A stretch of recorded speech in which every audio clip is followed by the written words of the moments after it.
Guys, thank God. What took you so long? It's not so good up there right now. He's gone. We're too late. Shh! Quiet. Yeah, Wait! Don't move. Holy shit! What the What are you looking for? Another way out. Mike, there's no key for the cable car. Josh, he's gotta have it. And what is all that? It may have taken him down to the mine. What is that? Huh? This is the safe room, M. Please. Fuck, I can't do this. Oh my God. You did the right thing. Keep an eye on her. I'll be back soon.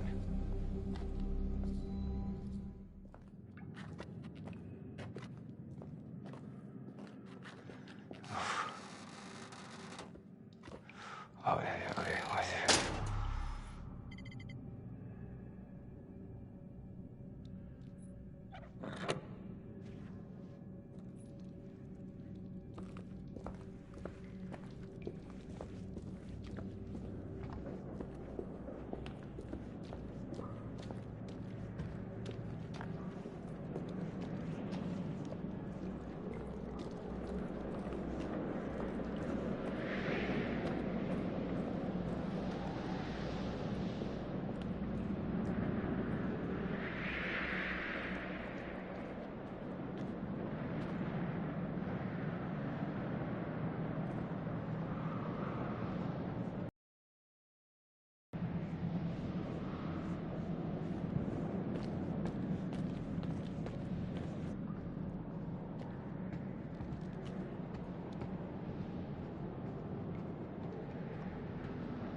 Holy shit.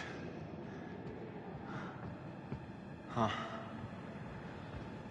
What happened to the walls?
I just need a pitchfork and a mob.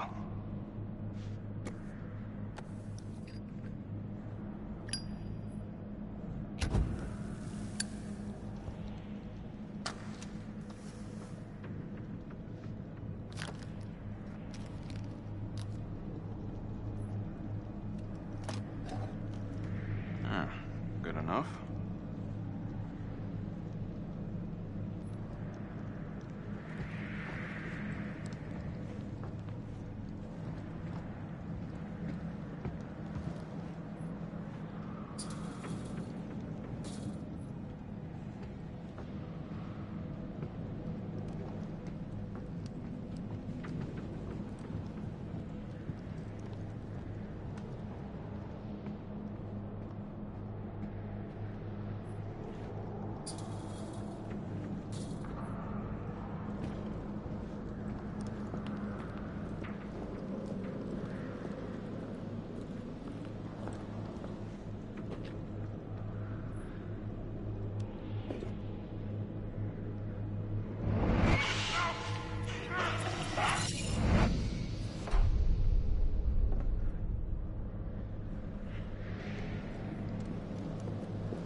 happy to see me again, huh? Hey. I was hoping I'd run into you again. All right. Good boy. All right, pal. You're coming with me. All right.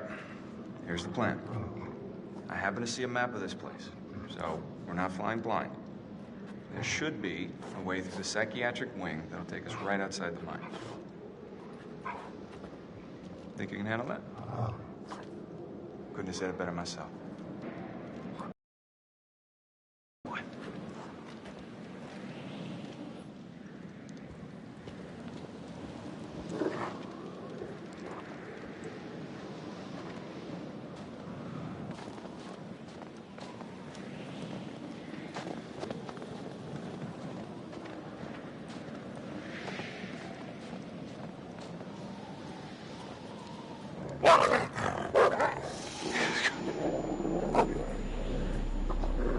Okey-dokey, boy. Calm down.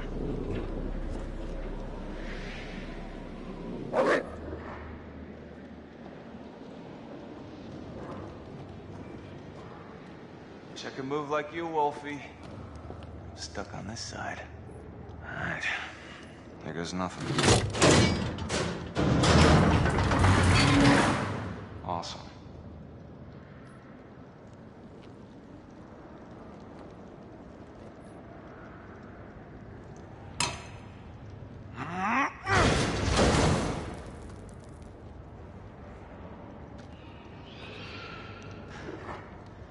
See that? I do got moves.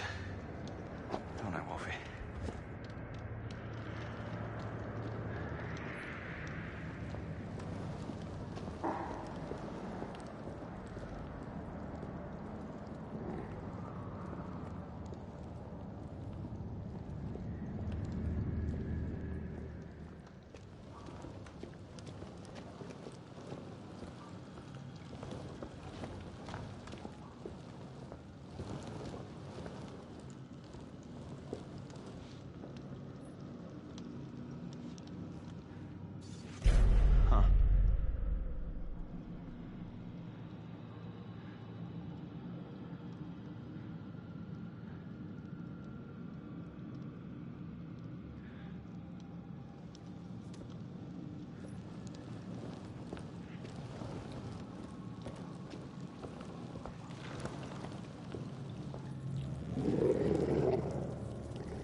Oh, son of a bitch.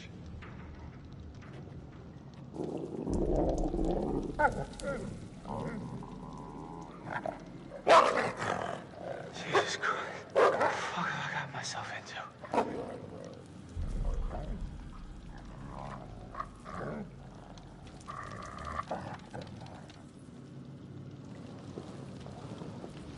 Huh. These doors were built like tanks. How crazy were these inmates?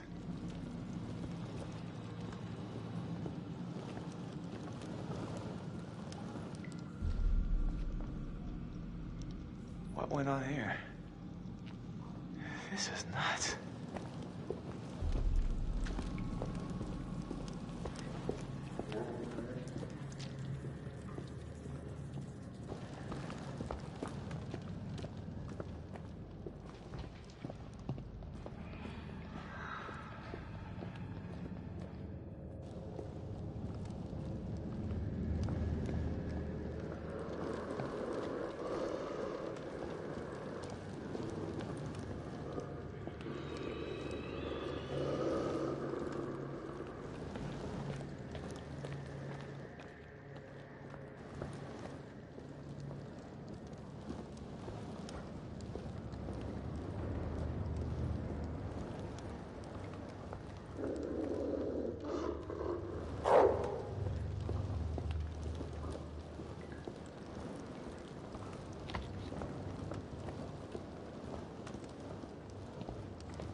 is going on around here?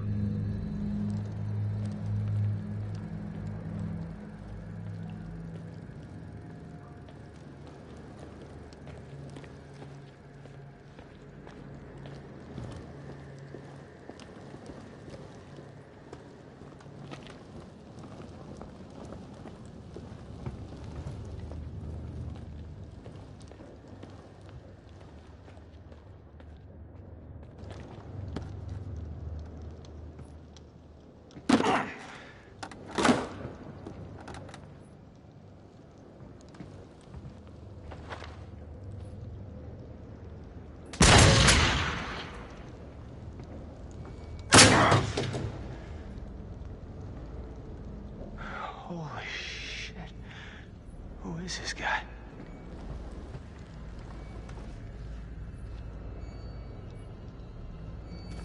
Sorry, Alter.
Jesus, hot sauce Christmas cake. This is fucking unbelievable.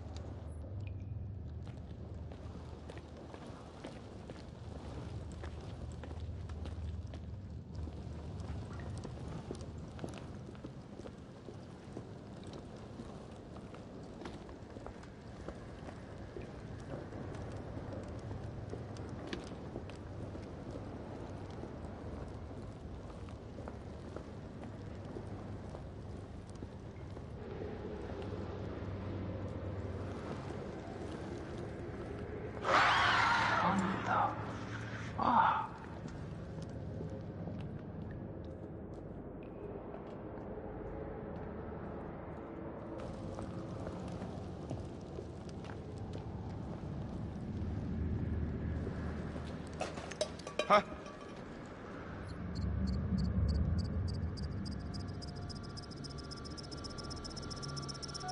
Fucking rat.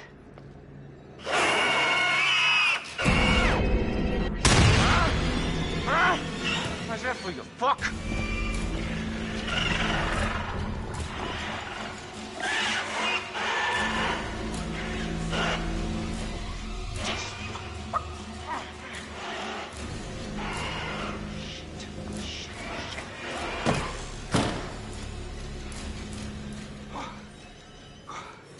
Jesus, fuck. God damn it.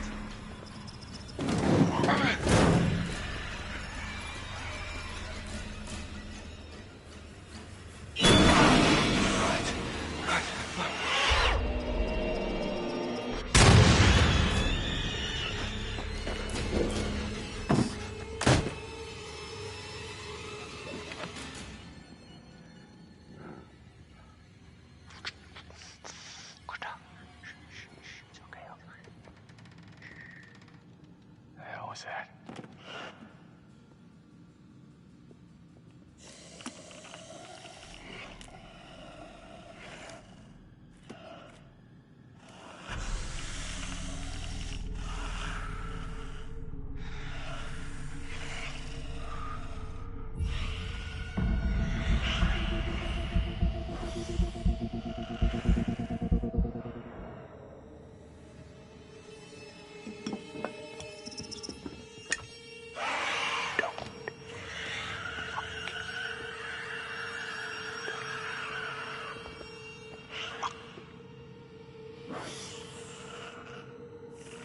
Holy shit, no.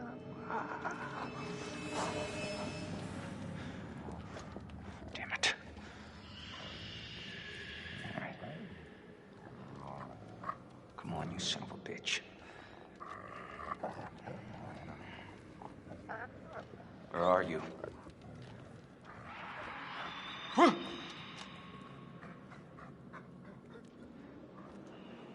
Huh? Damn it. What the? What?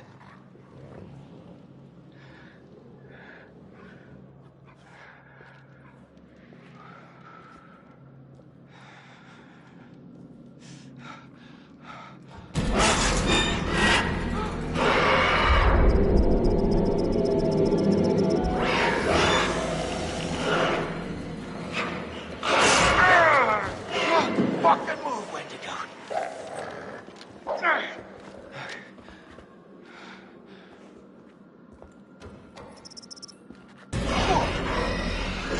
Fuck this. One at a time, boys. It's enough of me for all you.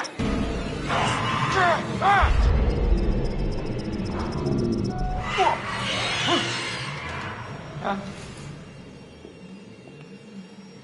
Okay.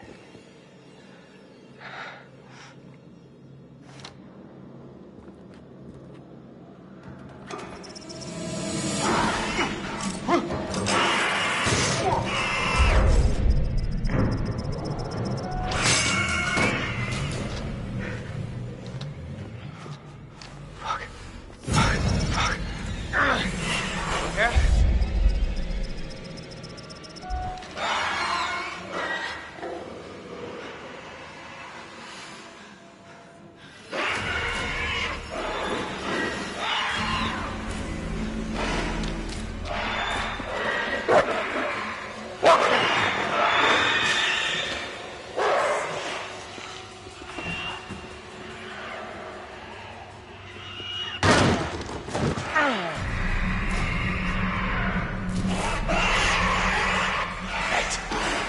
Not good.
Hey, buddy. Come on down. It's all right.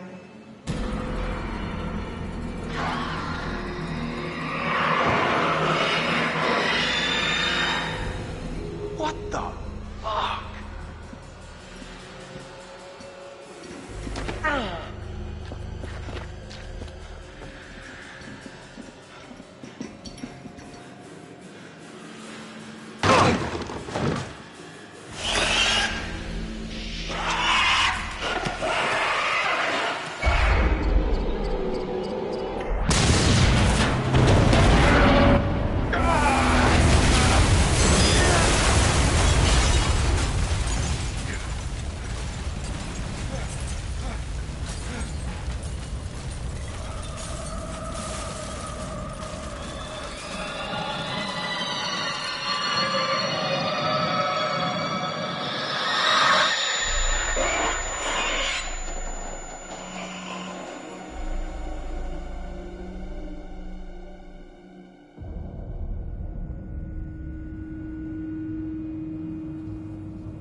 find Mike. Come on. Hey, I'm kind of giving out here, guys. I think maybe you should go on without me.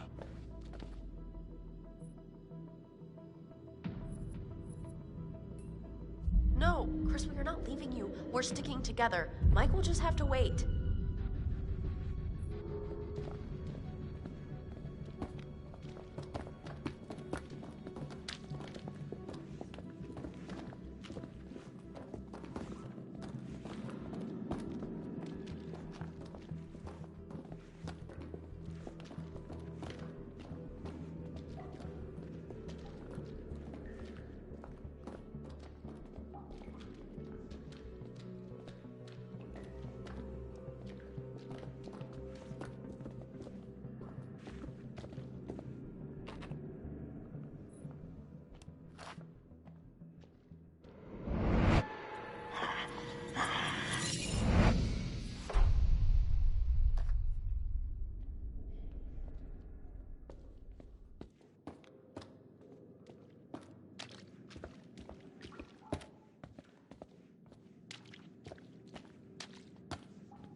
Mike must have locked it behind him. Crap! There's gotta be another way in. Wait, hey, what about this? I mean, should we try it? Well, it's not like we got a whole lot of choices here.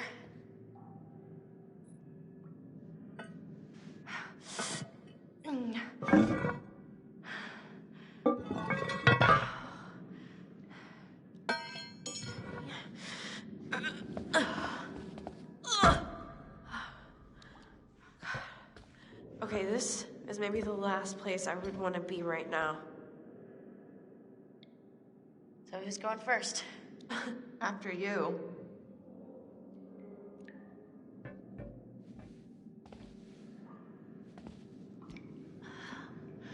It's not so bad. You think this is the tunnel to the sanatorium? Of course it is. Where else would it go?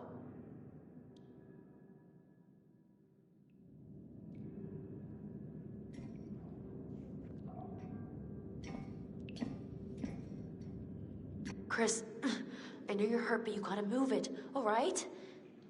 I'm trying, Ash.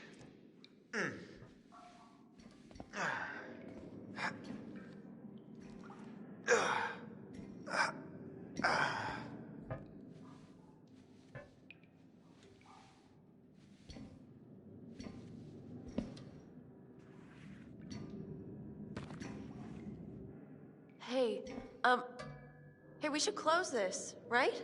Huh? I mean, what if something's following us? Yes, fine, close it. But we gotta keep moving. Can you just catch up, please? Yeah.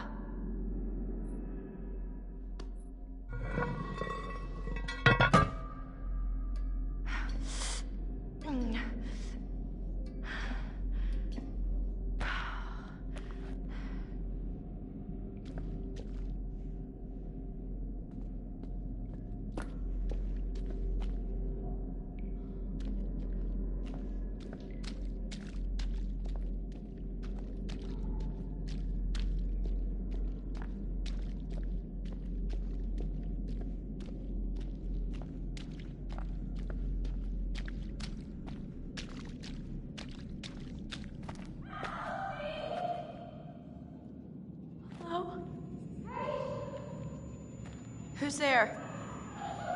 Anybody? Jessica! Is it you?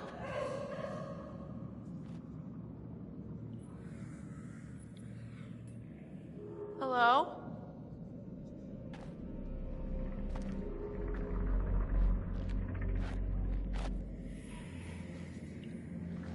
Ugh! Gosh!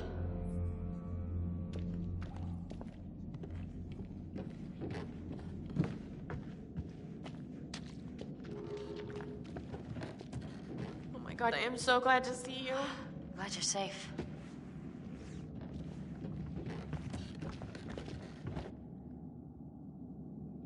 Look. Look there. Wow, great. The ladder's toast. We're never gonna make it up there. No, I think I can. I think I can do it. It's like a rock wall. I'm gonna keep going. You should head back to the lodge. I've gotta get Mike. Good luck.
Gotta get up there.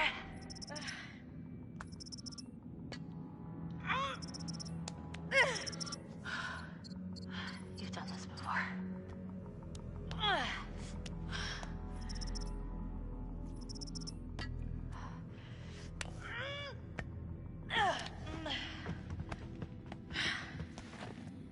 I beat you. I fucking beat you.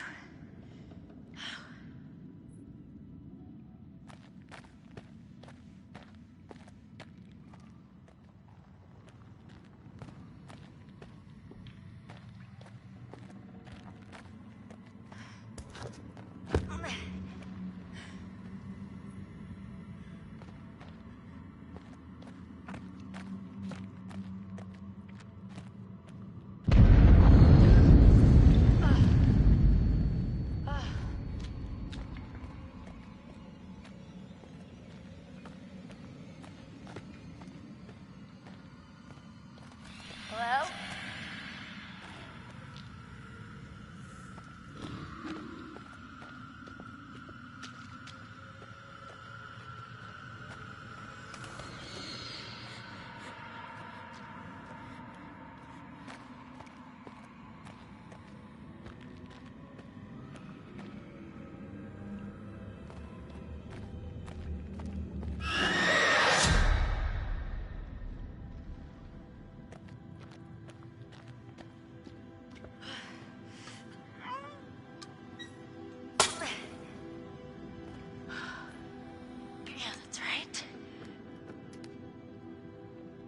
Come on, girl, you could do it.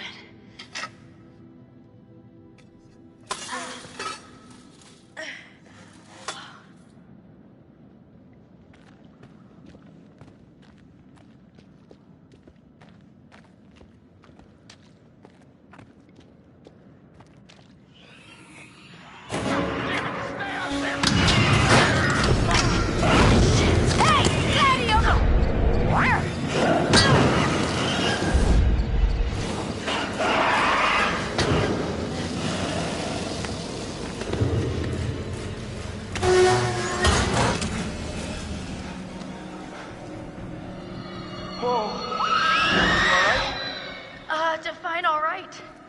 Alive, for a start. Yeah, life's good. Yeah. What the hell are you doing here anyway? I was gonna warn you about the Wendigos. I think I got it. Let's find a way down to where this fucker lives.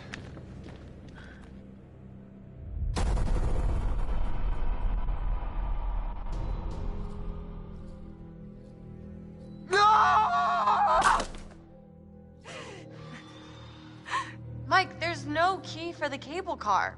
Josh, he's gotta have it. He's gone. We're too late. Shh, quiet. It may have taken him down to the mine. Wait, don't move. Holy I'm gonna get that key right from that thing's goddamn bedroom, and then I'm gonna get us all the hell out of here. Holy shit! Hey! Whoa! Let's find a way down to where this fucker lives.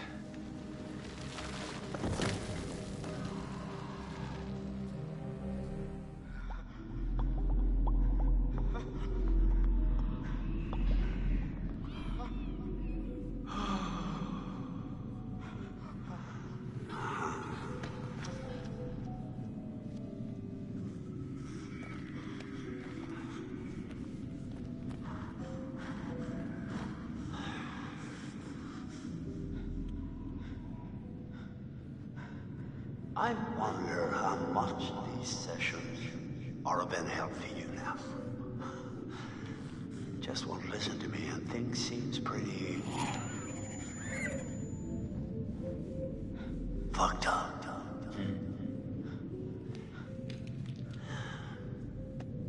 So I'm gonna leave you now, Josh. It's time you learn. There's more to be afraid of that can be dreamt up by the unhinged imagination of a self-indulgent, spoiled little brat. You had so many people who cared about you, who were willing to help, but at every turn you choose to push them away, and now you're all alone. But by the sounds of things, you won't be alone for long. No, you won't be alone for long. Deep breaths, Josh. Deep breath.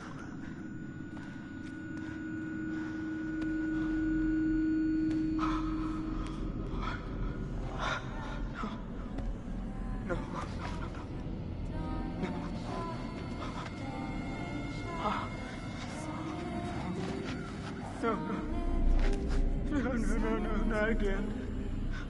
Not again. Get away! Get away! Get away from me! No, you're dead! Sorry. You're dead!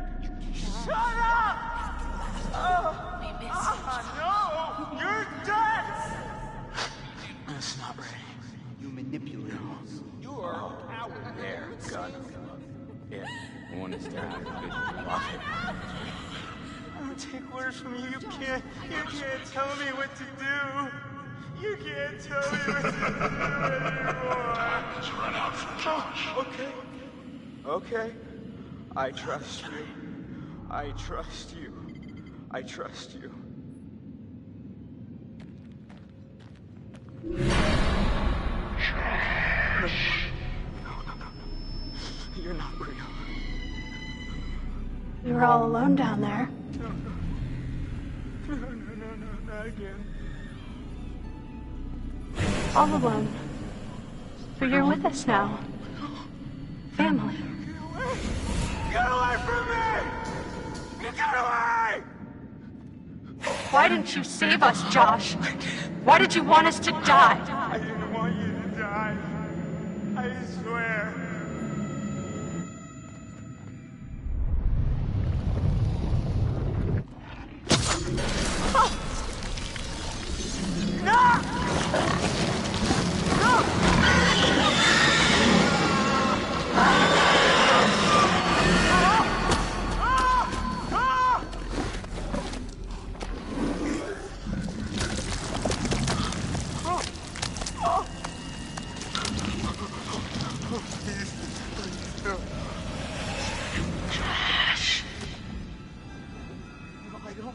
I don't take orders from you.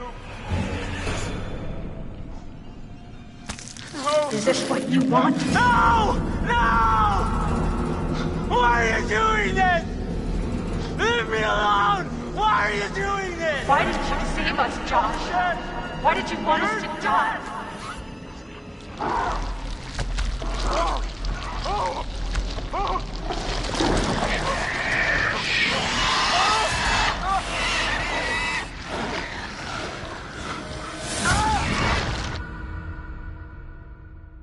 I was not prepared for how ugly that thing So, I noticed something kind of weird about it. What? The Wendigo.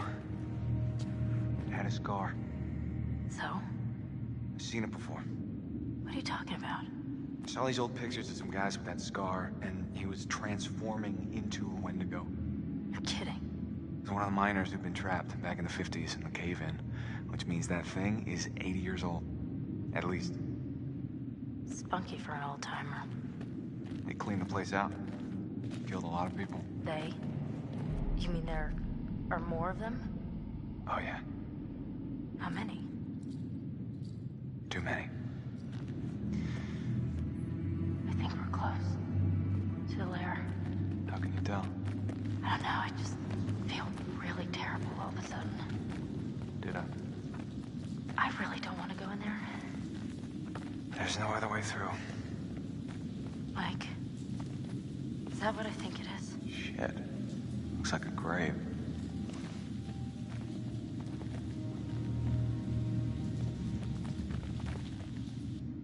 Oh, God. Mike, this is Beth. This is her watch. What? Let me see. Look, there was a cross here. So this is where she was buried. But who dug her up? Let's keep moving.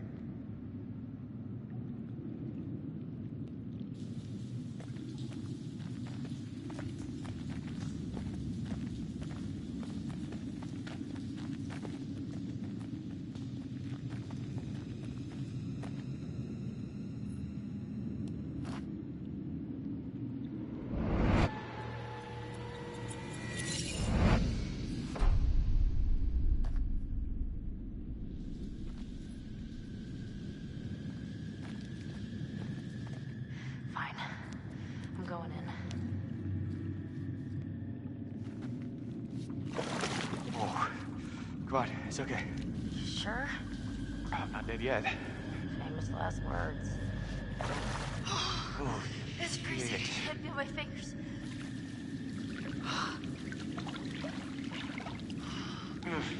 Wait a minute, I thought you reached the deepest part. Well, I didn't say that. I said it was okay. I mean, like, there weren't any sharks or anything in here. Sharks? Great. Thank you. Oh, it's getting deeper. Yeah. Okay. Oh, hey, it's sloping up again. We're gonna make it. Oh my God, don't jinx it. All right. Oh. Come on. We made it.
You see that?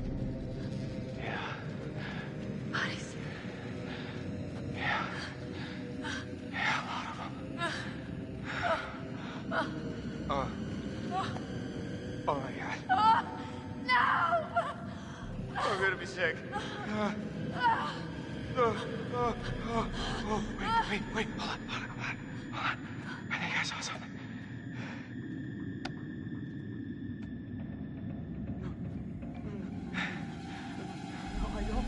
I don't take orders from you. I don't take orders from you. You can't tell me what to do. You can't Josh? tell me what to do Buddy? anymore.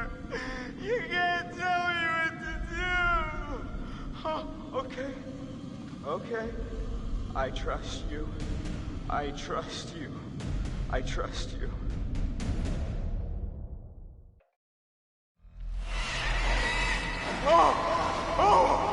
What's the matter? He's tripping or something. Josh! Mike. Josh! Hey, man. Don't hit me, please. Well, you were deep in it, man. Full mental jacket. We didn't think we'd get you back. Hey, let's just get the fuck out of here. Okay. Josh, do you have the key for the cable car? Yeah. Oh, good. See that over there? That means there's a direct way out. Come on. There's no way Josh is gonna make it up there. Okay. If you help me up, I can go back to tell the others we're okay. Yeah. Yeah, good. You bring Josh back the way we came, and we'll all meet at the lodge. Be careful. Yeah, you too.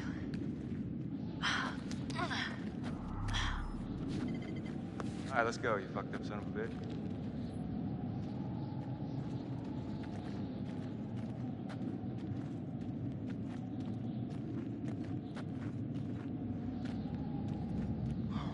You didn't have to hit me so much, man.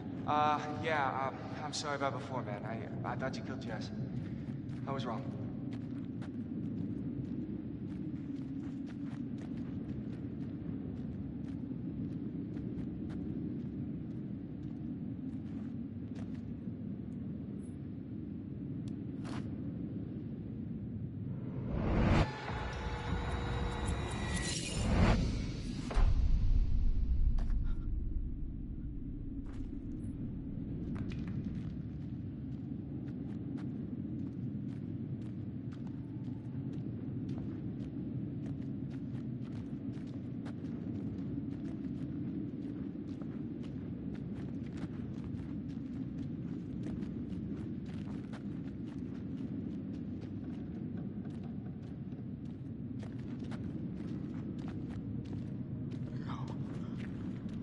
No.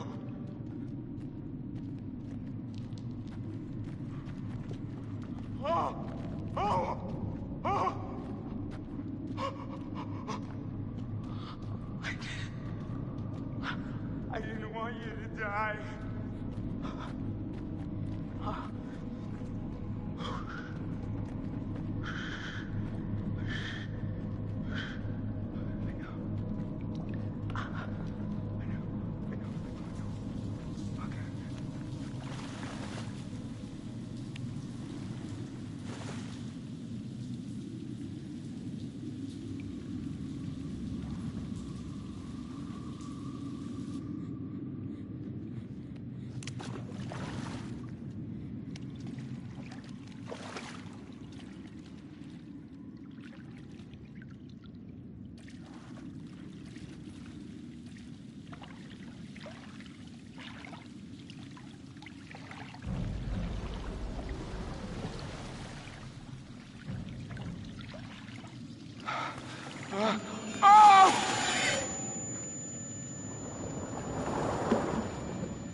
Shit. Mike. Oh, gosh. You look terrible. Gonna look worse if we stay out here. Come on.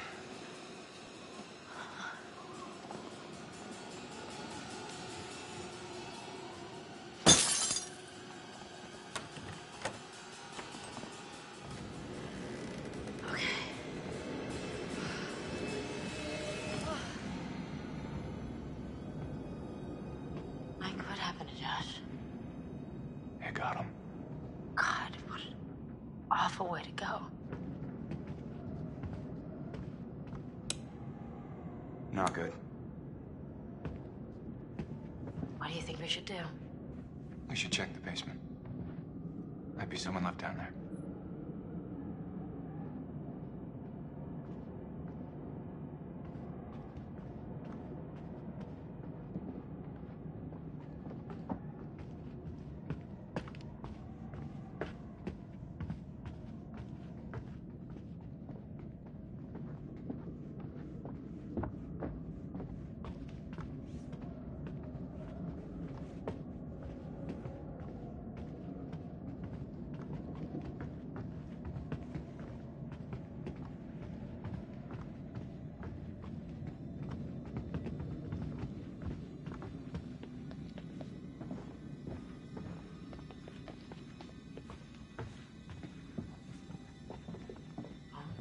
How do you rate our chances of survival?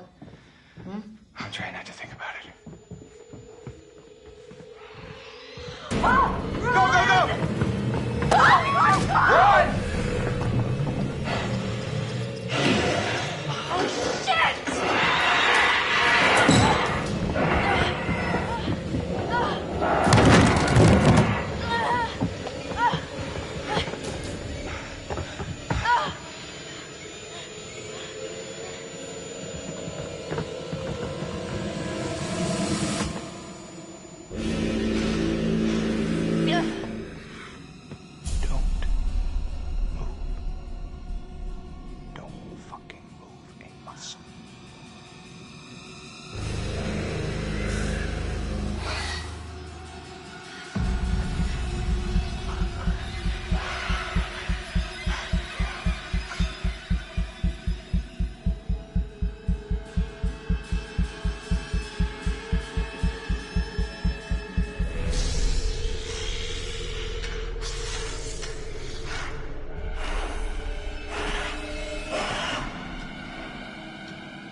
Looks like there are survivors.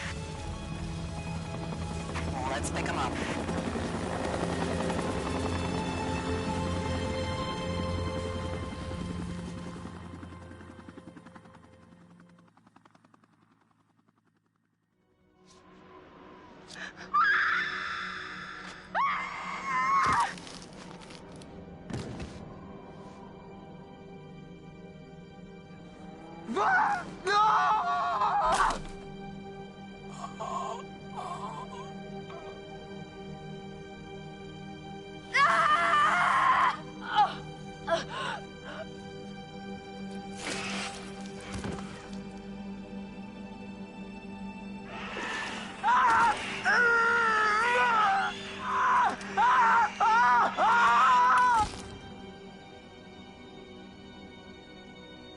The old man, I don't know how to describe him. I mean... You said you thought he was stalking you at first. Did anyone else in your group think that? Well, yeah. Is it possible they could have killed him? What? No. No, you don't understand. Don't you understand? If he attacked you... He saved my life. And I watched him die. I heard Jessica. I don't know how or why she was down there, but I know I heard her. He held it right up to my face. Right here, right in front of my nose, and he could have shot me. He almost shot me, the prick. I mean, you go out with a guy for however long, and you think you know him, but man, this one really takes the cake. How did you end up in the mines? I was carried and taken, and... What did you see? I don't know. I don't know. He was out of his fucking mind. He wanted to hurt us. Okay? And... I thought he was the one who attacked Jess. Why did you hit Josh? He was acting like a maniac, and I had to stop him. I thought you said he was tied up? Yeah, but... Okay, Okay. I know it looks bad. But you don't understand. He was trying to fuck with our heads. I stabbed him, and I tried to get away, but I didn't know. I swear I didn't know. Didn't know? Who did you stab? Oh, I stabbed the maniac. I didn't know it was Josh, but then he was the psycho, and how was I supposed to know Josh had all the saws and the gun, and oh my god. About Matt, have you found him? No, not yet. Yeah, well, don't look too hard. You don't sound very concerned. Fucker left me to die. He said he was my boyfriend, but then he basically murdered me. Would you give a shit? Your friend Ashley, she told us she tried to help you. She said she heard you calling out. Not me. Mike. What do you remember? He came for me. He did. Came for you? Where is he? Did he make it? Josh helped us, and then... Fuck, man. That thing, okay, the Wendigo, it came out of the darkness and it just... I don't know. I heard screaming. I got out of there. There's no point in both of us dying.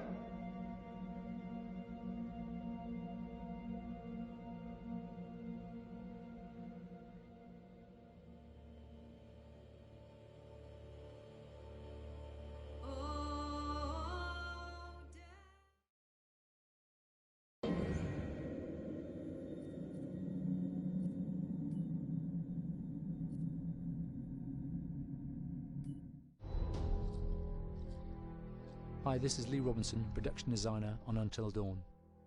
The production design for Until Dawn started with the great teen horror script, that sets the characters in a Canadian winter mountain lodge, being a contemporary setting with visual clues derived from classic films of that genre, such as Stanley Kubrick's Shining. The storyboards are vital to the production design, as it allows the designer to understand the scale of the environments to be made and the detail that would be seen to create the atmosphere of a horror. This took us into concepts that took these storyboards further, visualizing the world through the color palette, the lighting, tone and the mood, and developing key locations such as the lodge, the cable car stations, the forests themselves, the wilderness. As you can see, the environments and atmospheres change quite a bit from warm and inviting to cold and threatening. The Millionaire's Mountain Lodge was a key example. It was designed to be made from nearby stone and timber, embedding it into the landscape, with a contrasting and contemporary interior needing to be opulent and extravagant. We created dark and claustrophobic corridors with ominous and large open spaces, almost cathedral-like in size, and with huge structures to silhouette and dwarf the characters within, providing a labyrinth to explore and wander. Each character was developed with a strong visual identity in mind, with contrasting colours, tones and silhouettes to identify them, each to have their own texture, pattern and shape, so that when they were lined up you could always identify them.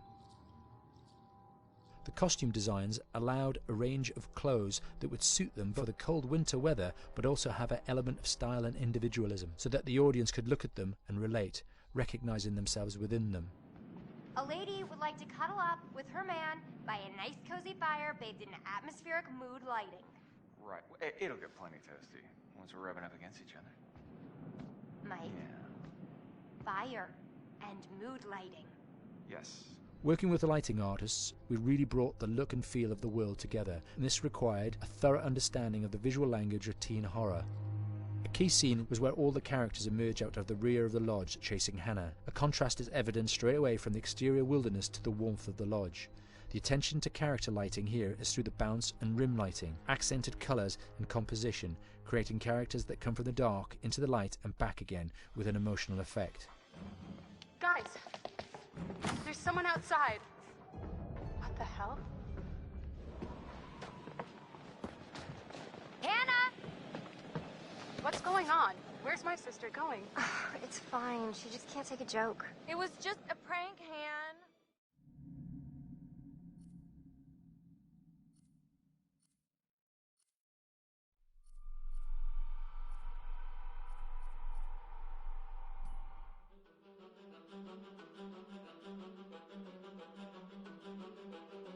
My name is Will Biles, Executive Creative Director of Until Dawn. The first part of getting a believable facial performance in-game is to capture, topographically, the actor's range of emotional expressions as separate versions of the same head. Every tiny nuance gets digitized and merged, effectively creating a model that can recreate every facial movement that the actor makes. Once the topography has been recorded, the actor's performance itself can be captured by using a predetermined set of marker points, drawn precisely on the face, and a high-def helmet cam, wirelessly linked to capture devices. The camera is the small box where it looks like the microphone should be. Outro Sam. Mark. It records in high def the movement of the dots throughout the performance that will drive the expressions captured earlier. Unlike other systems, this form of capture is far less lossy because there are fewer interpretations between performance captured and performance rendered finally in-game. The audio is also recorded via two separate lavalier mics attached to the helmet. It takes a while for the actors to acclimatise to carrying around the recording devices and the helmet cams, but very soon the shoot becomes similar to any other effects shoot or a green screen shoot. The actors in these scenes are only recording facial animation, but use cursory body movements for pacing. Wait, and maybe we should all stick together and find everybody and make sure that we're all okay, so... 1-1, the year before the prank. Take 2, Mark. Other than the other actors, they have to use their imagination for everything and everywhere that they are supposed to be seeing and feeling. Idiot! So dumb! From a hot midday studio in Los Angeles to a freezing midnight mountain in British Columbia.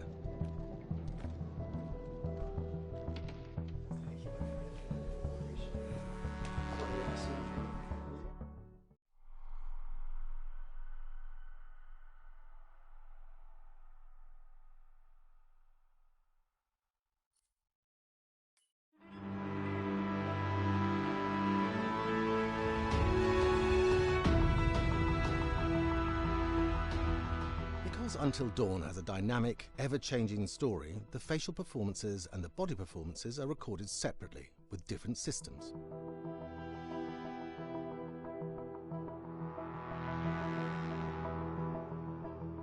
With the body capture, we use reflective bead suits and an infrared camera matrix system that drives the CG bone hierarchies in our character models.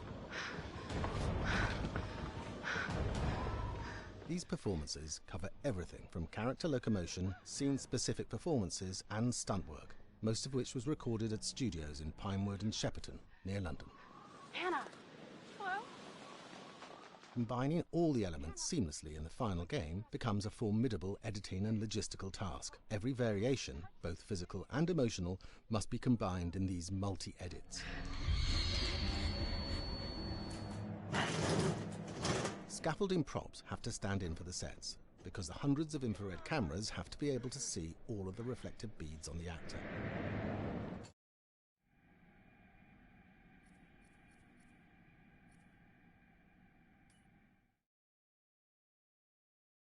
Hi, Larry. Hey, Graham.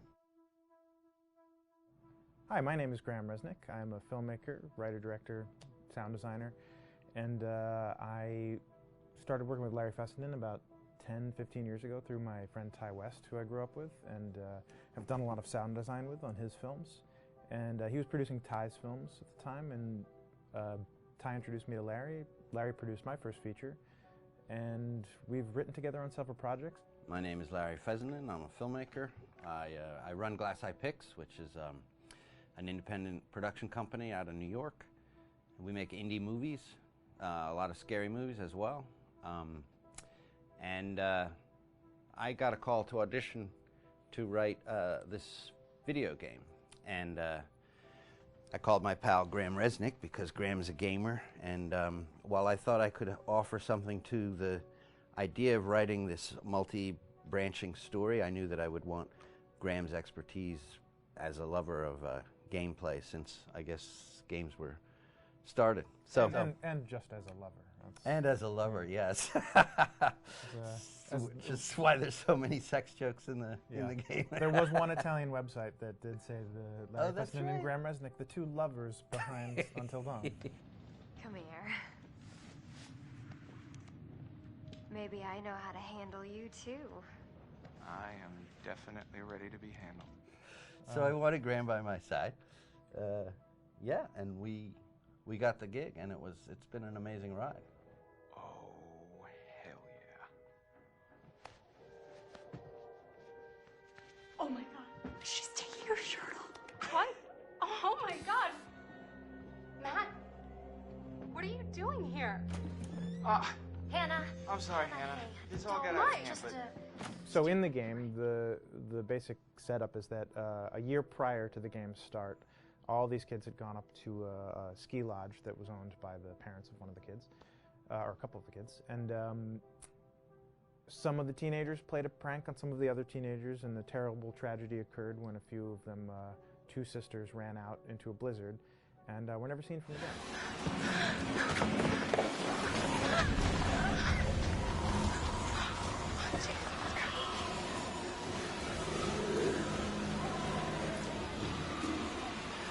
So now, a year later, this is kind of torn apart, this group of friends. They've gone through some trials and tribulations in the past year. The brother of the two girls has had a lot of psychological issues, and to kind of help him cope and help them all get over it, they all returned to the lodge a year later, back up on the mountain. And the idea is to get over it, but... the healing does not begin. Yeah, and these kids are all trying to find themselves. They've been through a trauma, but in general, they're just teenagers trying to figure out who they are. So they're all kind of falling into the patterns, the stereotypes, the characters they see on TV and in the movies. I think we were very interested in taking genre tropes and kind of making them sort of refresh them.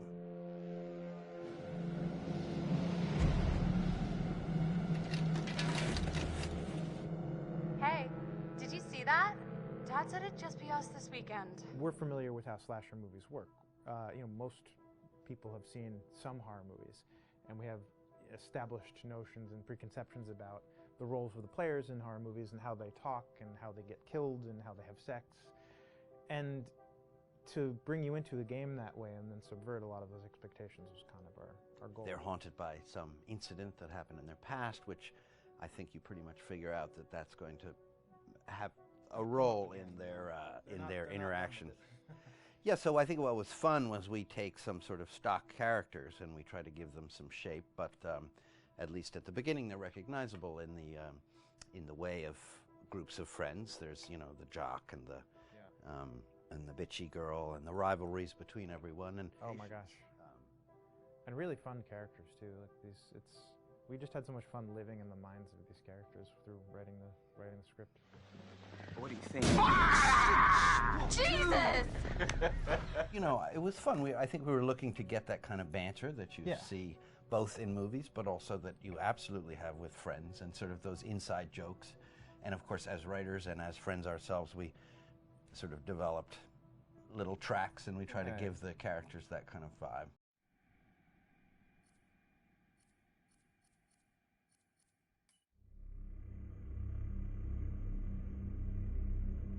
Until Dawn is a game that's full of horror, and one of the things we decided to do early on was to take a scientific approach to how scary it was.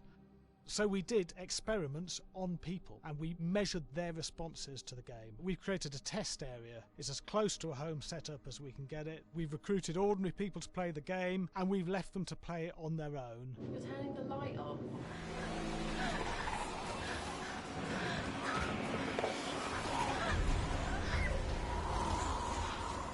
The only difference is it's rigged with cameras and microphones that relay the data through to the next room where people are watching them play. Bracelet here we use for biometric testing. It measures the player's emotional response sensor. It makes contact with the user's skin and it measures the electrical conductivity across their skin. It's the same principle as an old-fashioned lie detector. When you're stressed, you sweat a little, very sensitive, and picks up tiny changes if the player is feeling anxious or scared. That data's fed back to a testing team, it comes through as a graph. I'm so sorry.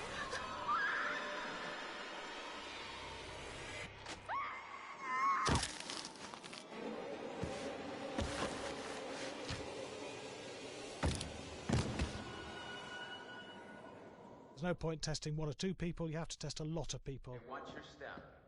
When we have a scare that's consistently has a measurable emotional response, then we knew it was good. If it didn't have that, it goes back to the team for improvement. The data doesn't tell us what's wrong with the scare, it only tells us if it's working or not. Wait, okay, so you hear that too, right? Josh. Here we have a chapter relatively early in the game. Weirdly regular. Nothing regular about it. We have to create tension and anxiety in the player so they are ready to receive the scare.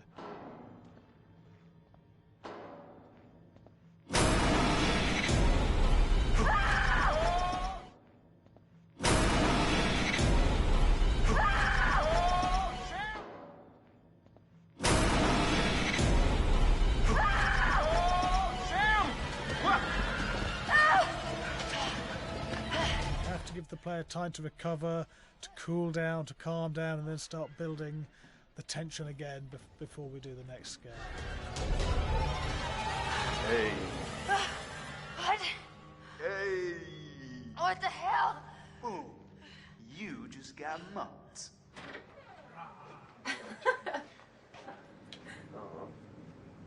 Yeah, I have such an adrenaline high from that game. There's two things we found. One is we could look at the scares, analyse if our expected scares were working effectively. Were people shrieking and covering their hands, or were they getting an emotional response from it? And being scientific about it means that we strip out people's opinions about whether things are working or not. We've got data, and we look at the data. If it's working, we're happy with it. Really scary. Bit scared and wanting to get away. I actually be maybe a bit scared to play it on my own, but In a room with the lights on, yeah, with some other people as well, yeah, maybe. But because I'm a scaredy cat, I would play with someone in the room. And the lights on. It was one of the scariest games I've played in a long while.